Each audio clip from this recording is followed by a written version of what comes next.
Hello there, this is Wakeangel2K1 coming at you with some stuff I acquired at New York Comic Con. This is Gravity Suit Samus, the first Metroid, well, the first Samus variant for the World of Nintendo line. Now, I want to take you back just a little bit, so let's look at the packaging for the first release of Samus. You know, good old original Samus.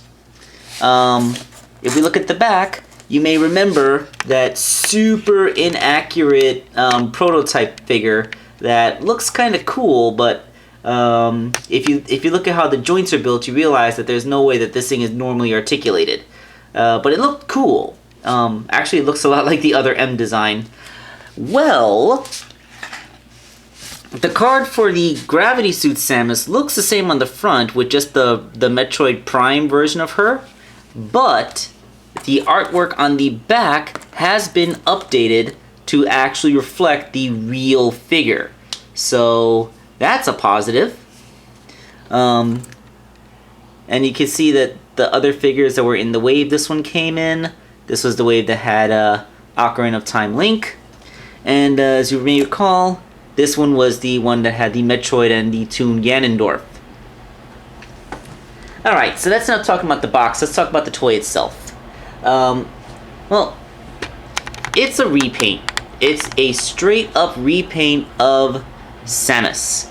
Although, technically speaking, you know, in most Metroid games, the gravity suit upgrade, which allows Samus to walk unimpeded through water, is usually acquired more or less at the halfway points of the game.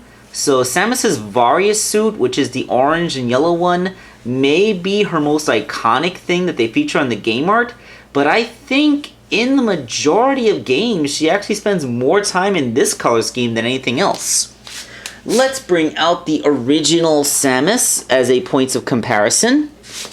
So as you can see, it is straight up just the same figure repainted. Although, as you may recall, I used a couple of revolver joints in the shoulders of my original Samus figure to give her more range in her arms. Now, I wish that I could have found gray revolver joints, because revolver joints cannot freaking be painted, and every time I move them, they scrape themselves a little bit, requiring constant touch-ups every time I repose her. But without those revolver joints transplanted in the shoulders, the articulation's really kind of disappointing. I mean, this is one of their relatively early figures. What wave was this? Series 1-4. So the fourth wave of the first line. And the original Samus came out in... And this is based off of a mold from 1-2, which is only the second wave ever released. So Jakks Pacific was still getting their buck, for want of a better term, straightened out. So, yeah, you know the story. She has a cut shoulder here, which, due to the angle of the cut, caused the arm to go over her head. And then she has a bicep swivel underneath that. And then another bicep swivel, meaning that this is spinning meat. That's a little action figure term we use whenever you have a part of the body that's in between two swivels, so it just kind of spins around. And, well, because of that, like, that's about as... You see that, that pose where she kind of has her elbow braced in her hand? Can't really do it without a universal shoulder joint. Like, with all the mass in here, like, I cannot believe that they didn't put a ball joint or like a swivel that goes in and out here so that, you know, you could get a universal shoulder movement. You think with shoulders this huge, that would be easily possible. So easy, in fact, that an amateur with a Dremel tool and a couple of revolver joints can do it. I will never get past that. That's a really, really disappointing part of her articulation.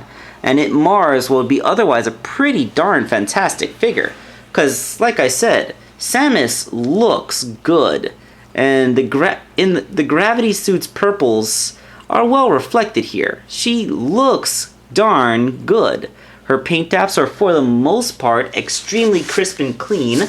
The only marring I could find was in the thighs, which are painted yellow, and they do not match her midriff, which is molded in yellow.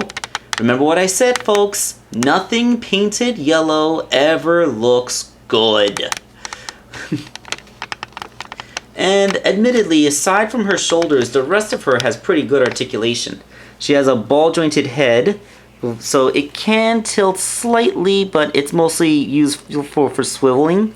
She has a ball-jointed waist, although it doesn't get much forward and back play, so again, it's mostly relegated to a swivel joint. Ball-jointed hips. They get a little bit of out and forward, but they're mostly made just to go forwards and backwards. And they can go back as far as they can go forwards, which is actually pretty cool. A lot of action figures actually don't do that because when they sculpt in the butt, it makes the legs not want to go backwards. But Samus can pull it off. And she has a knee, solid 90-degree bend, and a knee swivel, and she has a swivel at the foot. So although her arms lack the articulation, you actually can get her down on a knee. As a matter of fact,